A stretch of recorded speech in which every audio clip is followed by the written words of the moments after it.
She's family-oriented, very honest. She says it like it is. She's a normal person, just like every one of us. And I like that because I'm a farm wife. It shows that she can do what we can do. The heart of America is good small towns just like this one. Very nice, very kind to us, including our two small kids. Pretty down to earth. She is awesome. Oh, we love her.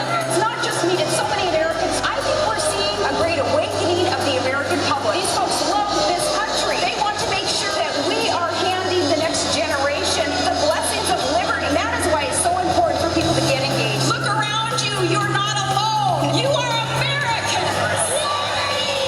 I have a feeling for what she is and why she's so popular. A good woman that has God and America in her heart. Smart, intelligent woman. She has it all. Her courage and her strength. Hearing from these people encourages me to fight an aggressive fight. She is fearless. She is principled. She is a mama grizzly. Hopefully I can inspire others in order to affect positive change. She does things differently. She plays by her own rules. Gutsy, spirited, real. She says the work isn't done yet. Solutions come from you, and America's hope is in you. Let's do what we know America needs done. Empower the people of America. We've got to do this together.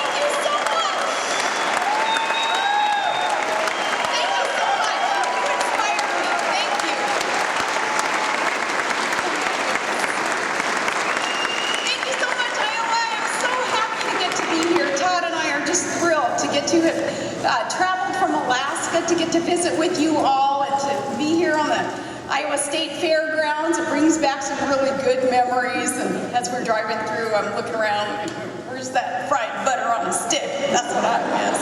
It's fried Twinkies, and didn't see it on the menu doc on it. But wonderful, wonderful to get to be here with you. We love being in Iowa. The heart of the country, it's just so reflective of what's good about America. You are so reflective of what's good about America. You're unpretentious, hardworking, humble, very candid. You tell it like it is, and you'll tell a politician exactly what it is that you're thinking and desiring in our country, and that's appreciated. I love that candidness. And absolutely wonderful to get to be here with Phyllis Schlafly. I was a teenager in college, and I remember not having grown up in a real political family, school teachers for parents, and just common sense, good folks in the family, but not really politically active. Ronald Reagan was president at the time, and I remember tuning in to Phyllis Schlafly and Beverly LaHaye and some of these women who certainly seemed to have a lot of answers that our country needed to hear. And as a teenager, I remember paying some subscription dues to, I think it was the Phyllis Schlafly Report. It was Eagle Forum and Concerned Women for America. And in my dorm room even, I had a decal on the window, Concerned Women of America, instead of like a Madonna poster or something like that. And I thought, man, I'm probably the only one on campus with such a thing. But recognizing even back then how important it was for women, for all concerned Americans to stand up and be able to work for truly equal opportunity without government telling us how to do it, but culturally to allow opportunity for all. And that's what Phyllis helped usher in, that mentality, that thinking. I wish I had her energy. She just cited the verse about those that wait upon the Lord will renew their strength. They'll mount up like with wings as eagles, and they'll run and not be weary. And that is Phyllis. And I'm thinking, well, I went running this morning through some hills in Iowa, and I was really weary. So I need that kind of strength. We all do from someone like Phyllis. She paved the way. She shattered glass ceilings left and right, and again, didn't rely on government to do it for us. she had the elbow grease and the brains and the wherewithal to just get things done for not just women in America, but for all in America. So absolutely honored to be here. She's the original Mama Grizzly.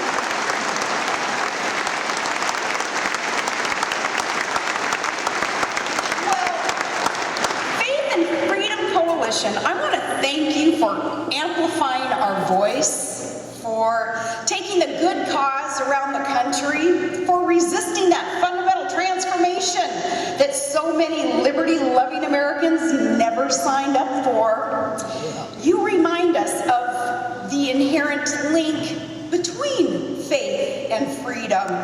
Our rights are endowed by our Creator, and faith is the integral part in securing our liberty. That's what it is that you represent and remind and empower us to live out. And our founders knew this. John Adams, remember, wrote that our Constitution was made only for a moral and religious people. It is wholly inadequate for the government of any other. But look around today. Everywhere it seems that we see that faith, our religious freedom, is under attack. And it's pushed out of the public square, and it's censored. You'll see it blatantly. Keep your eyes and ears open for this. You'll see it blatantly come this holiday season. Around Christmas time, it seems to really rear its head lately. You'll see the censorship and the double standards, unless we do something about it. Friends, we need a great awakening about this. We need a call to action. So I want to talk about what that battle is that's brewing. The phrase war on Christmas sounds like an oxymoron. I mean, how can there be a war about the holiday that celebrates the Prince of Peace? But Christmas is under attack, and it's a symptom of a bigger issue. We hear story after story now of some ACLU letter being sent to a school district threatening them, telling them you better not sing Silent Night, or a college campus being banned from having Christmas tree sales, or the traditional innocent nativity scene banned from public display, lest that little plastic baby doll that's nestled in a dusty hay-filled manger gives such offense to an angry atheist armed with an attorney. Well, I'm not going to just lament the problem of our eroding freedom to worship and celebrate our faith. I'm going to do something about it, and I challenge you to also.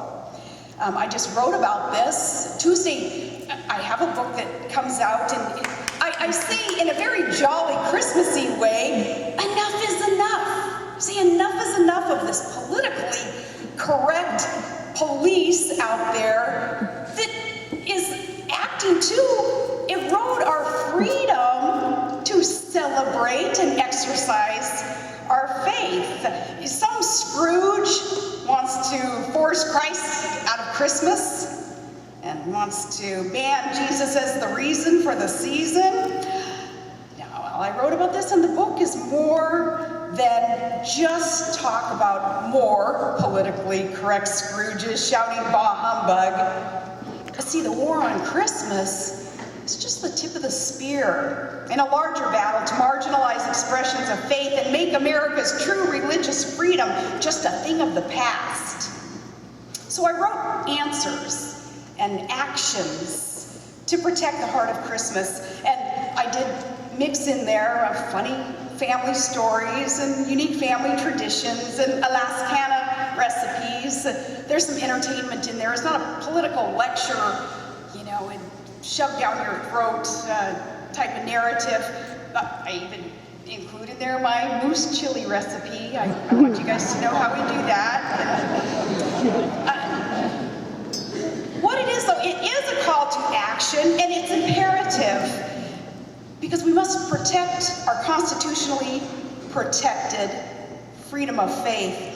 See, it's really interesting to me that, and that's why I want to take this on tonight, interesting that the Scrooges, those So often the people who are too enlightened for religion, church, well, they're the very same people who have a zealot-like faith in their own church, which happens to be the church of big government.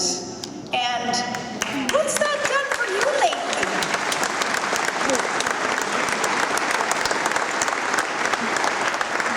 Oh, they're so enlightened. What's it done for you lately? Let's see. One agency of our big bloated government purposefully targeted and harassed innocent conservative citizens just because we happen to disagree with the liberal policies of our sitting liberal president. Another agency spied on our phone calls and secretly sucked in every piece of digital data ever passed across the internet.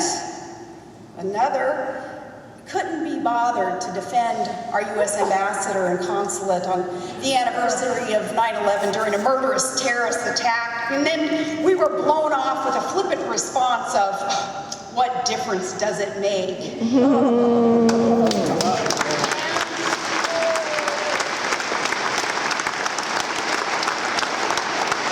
And another transformed overnight from friendly, Smokey the Bear type park rangers helping the tourists into a police force that was barricading and tossing out our World War II veterans from their own war memorials.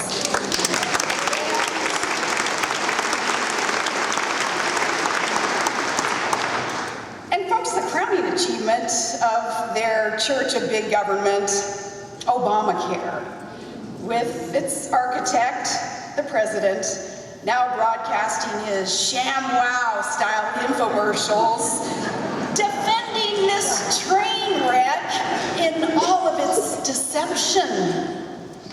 Well, you can see they think that their church of big government knows best with Obamacare. Oh goodness, even if you liked your own health care plan, you can't keep it because you silly goose, you silly Iowans, you didn't really like that health plan that you had and that you could afford. You just thought you liked it.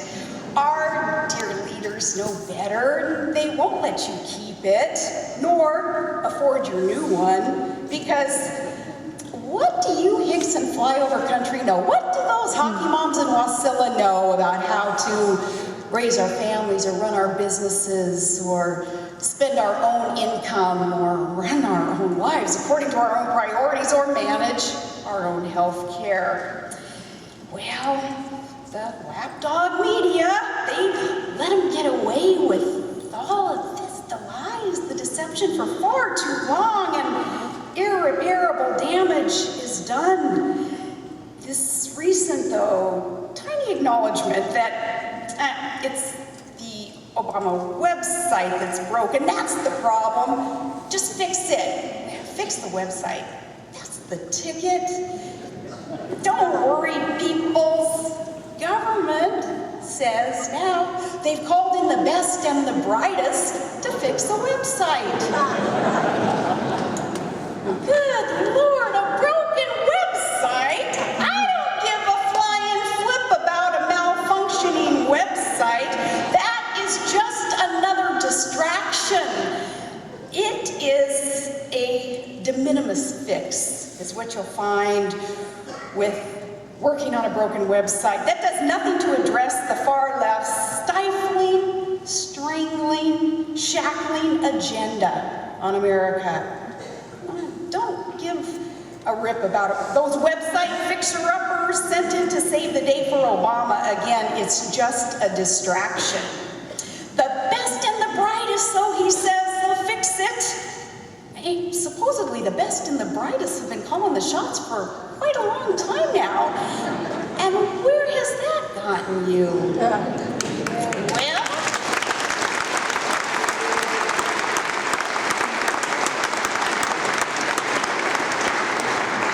what do the best and brightest have to show for it? Poverty aggressively on the rise in this land of plenty, and unemployment is still ticking up, and got shuttered businesses, shuttered cities. Record number of Americans simply giving up and no longer even bothering to look for work anymore. So welfare lines are growing and growing, and national debt grown so large in the last 5 years. It's increased 50% under this administration, and those who have been too chicken to stand up against incurring even more debt. But that debt that's rising, growing so large that our kids and our grandkids are never going to be able to pay it back. No matter how they spin it, those Orwellian double-speaking words that we hear so often today, no, the economy's still miserable, and with every overreaching, inefficient, and ineffective big government solution that the Church of Big Government imposes, folks, our freedoms fade. Should we have faith in it when it clearly doesn't have faith in us? Now, that church, you have to ask yourself, does it care about you? Or does it have faith in your ability and your right to govern yourself based on your priorities? That church that is now so arrogant that it believes it can spy on its citizens and lie and block our participation in a democratic process within our republic. I think that truly we should not have faith in it because it does not have faith in us, and things must change. And friends, there is an implicit warning in those words of John Adams. Our Constitution, wholly inadequate to any besides moral and religious people. He said that as a warning. He warned us our liberty depends on a moral character because an immoral and indifferent people fall prey to unscrupulous leaders. Those who would ignore the Constitution in favor of their own fundamental transformation agenda. He had that warning, I think, providentially, and he left us that gift of a warning. Leaders who would enrich themselves and their cronies while the nation goes bankrupt. Leaders who would exempt themselves from the laws that they force on the rest of us. That's dictatorship.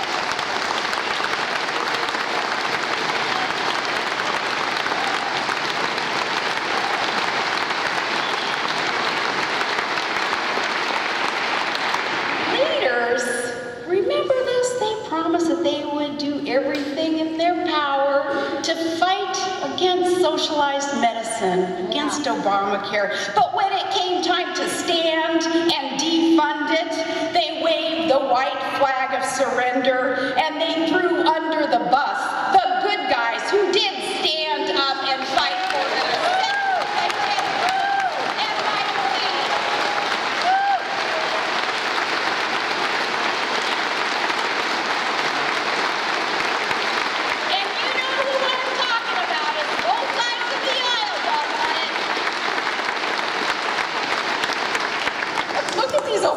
supporters now, though, especially the Democrats running in red states. They're running for re-election and they're running for political cover. They're scurrying away from so many lies and arrogantly assuming that, we're just too dense or too busy anyway to do anything about it as they try to rewrite history. But, well, I think you know me well enough to know that I'm not going to just preach to the choir and repeat and remind you all what the problem is. You know what the problem is. I like a call to action, like talking solutions. So here we go. I want to encourage you to make your voice heard, to hold politicians accountable. Tell those around you, your friends, your colleagues, tell anyone who will listen. Ask them, you like your government? You can keep your government. Just keep sitting on your thumbs and acting indifferent, and you're gonna keep the government that we have. No, instead, get involved. Get involved with those independent, patriotic, grassroots Tea Party movements that are out there. Standing up for the right values for America.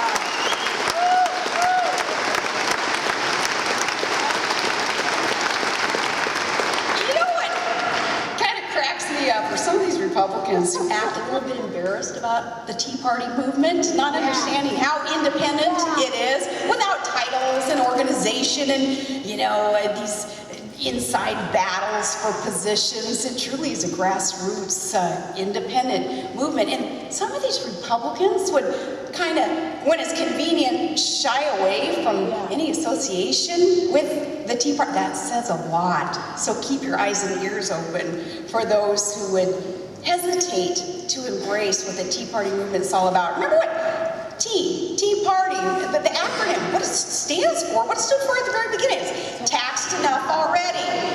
What is so wrong and radical about recognizing that we are taxed enough already and that it's the Constitution that needs to be followed? That's the blueprint that leads us towards a more perfect union. What the heck is so radical about that?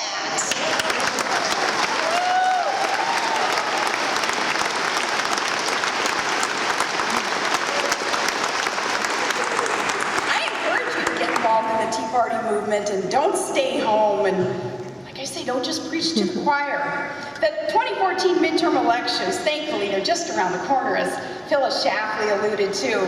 Be courageously a part of this next election cycle.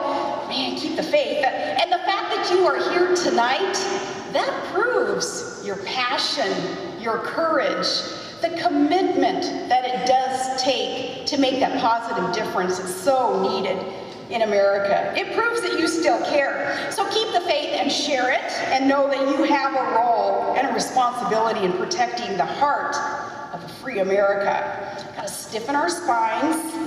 And remember, though, sometimes it may be kind of hard to believe, remember that elections come and go, so the era of Obama is coming to an end, I promise.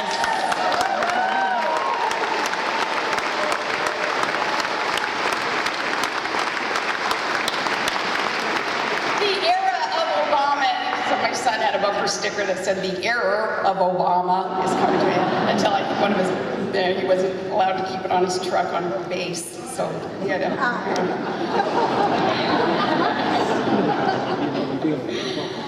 But those 2014 midterm elections, your involvement there, absolutely imperative.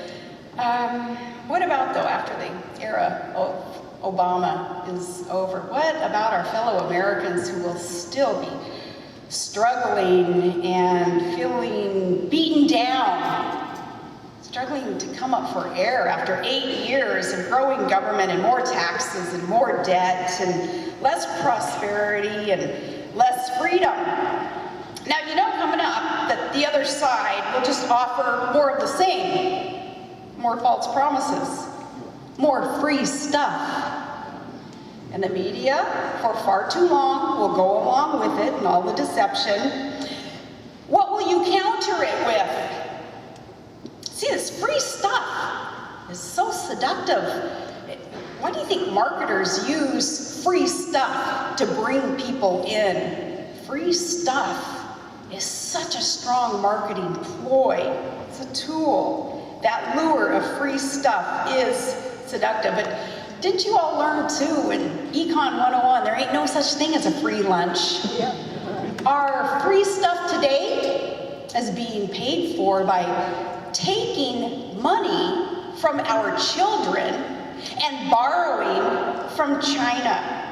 When that note comes due, and this isn't racist, so yeah, try it anyway. This isn't racist, but it's gonna be like slavery when that note is due, right?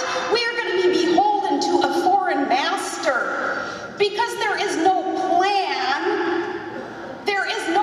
coming out of Washington, D.C. to stop the incurrence of debt, is there? All we're hearing about is why we need to grow more debt.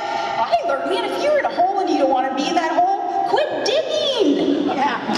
Instead,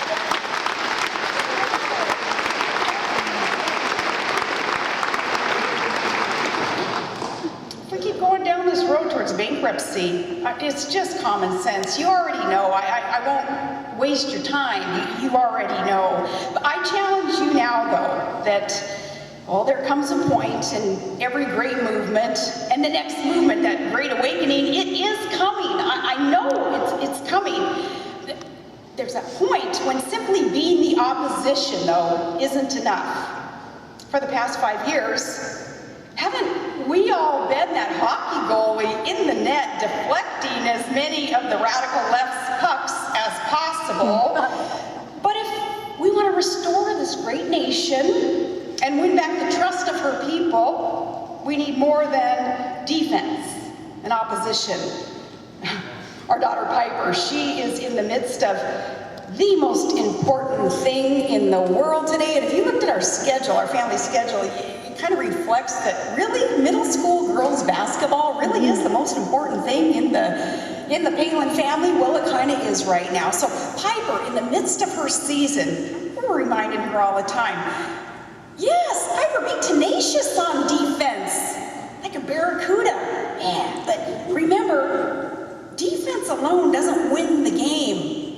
You gotta reach the goal, babe. So, in defense of our republic, criticism as opposition, and the word no, it's great, it's essential. But don't let the media shape some kind of false narrative that says that that's our only answer. That's bull. That is not our only answer. Common sense conservatism stands for something. So let's get it out there. Let's better articulate, as Mike Lee talks about, needing to articulate what that better vision is and our deep concern for the downtrodden. Explain our better vision for moving the poor and the underemployed out of poverty and out from the shackles of dependency on government. We stand for truth. We stand for faith, family, freedom, and work ethic, free markets, equal opportunity. We stand for the sanctity of innocent truths that show that we care sincerely for our fellow countrymen and recognize that they're not wards of the state, but free men and women who can live good and productive lives without DC's appointed best and brightest telling us what to do. We stand for faith, and we stand for faith in something greater than self. We recognize we're fallible. We don't pretend to have all the answers, but we can have faith in He who does. This week, I was able to speak at Billy Graham's 95th birthday party, and I tell you, I think that was the most humbling event ever that I was able to participate in. Absolutely humbling. He left us with a poignant word in a video that they showed that night. He was talking about his personal faith. His quote was, "My hope is not centered in this world. My hope is centered in the person of our Lord Jesus Christ." Billy Graham is so right to not have that hope in politician or politics or system, government. That's false hope.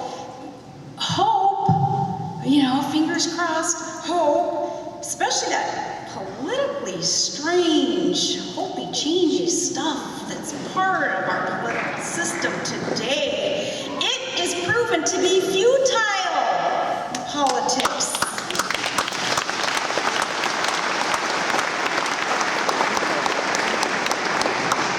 So instead of that hope rhetoric, just blindly accepted and tried to be applied, well, the solution is to try something else. And if we really want to win back America, restore America so that we can progress forward, why did we let the left hijack that term progress? We want to progress forward this great nation towards a more perfect union for all, for that equal opportunity, so that all may have that good life in the greatest country on earth. Progress forward, win back America. In order to do that, instead of that hopey, changey stuff, let's apply about perfectly your term. That's faith and freedom. Faith that a providential hand can still guide us. Let's ask for it and accept it. And faith that we can still stand for government of the people, by the people, for the people, as intended. And showing faith in our fellow Americans. Optimistic faith that America's best days are straight ahead. Don't have to be in the rearview mirror. And faith that we all have a role in this. You do. Everybody, individually, and playing small doesn't do anybody any good in these times. You're equipped for this. You're unique. You're given unique talents and interests and passions and gifts. You're given unique circumstances to get you ready to live out that role that you're destined for, to make a big difference in what our nation needs today. Have faith that God didn't make any mistake in you. We used to sing a song in Sunday school that God don't make no junk. I hum that to myself as I'm jogging along with sometimes some doubts, sometimes some, wow, maybe, I don't know if it's the miles that are catching up with me and I'm tired, or just sometimes, mentally, emotionally, you get tired, you think, am I beating my head against a wall? And are we being effective? Are we making that change that needs to be made? And so often I'm thinking that while I'm running, and then leaning into those verses, into the scripture that reminds me that God does have a purpose and a plan, and He writes our name on the palm of His hands. Like I write my cheat sheet notes on the palm of my hands, He writes our name on the palm of His hands, which tells us that we are uniquely created with destiny, and I have to believe that destiny is to contribute positively in the real change that our country needs, that next great awakening that can fundamentally restore, not fundamentally transform America, but fundamentally restore all that is good and right and free. Have faith that you have a role and a responsibility in that mission. And finally, have faith that even when we do get tired, we will be sustained as we work to fundamentally restore this most blessed nation. I thank you so much for your courage, your candidness, your boldness, the work ethic that especially it seems Iowans exemplify. The rest of the country, the rest of the world can learn so much from what it is that we have here, the heart of America. God bless you, Iowa, and God bless the United States of America. Thank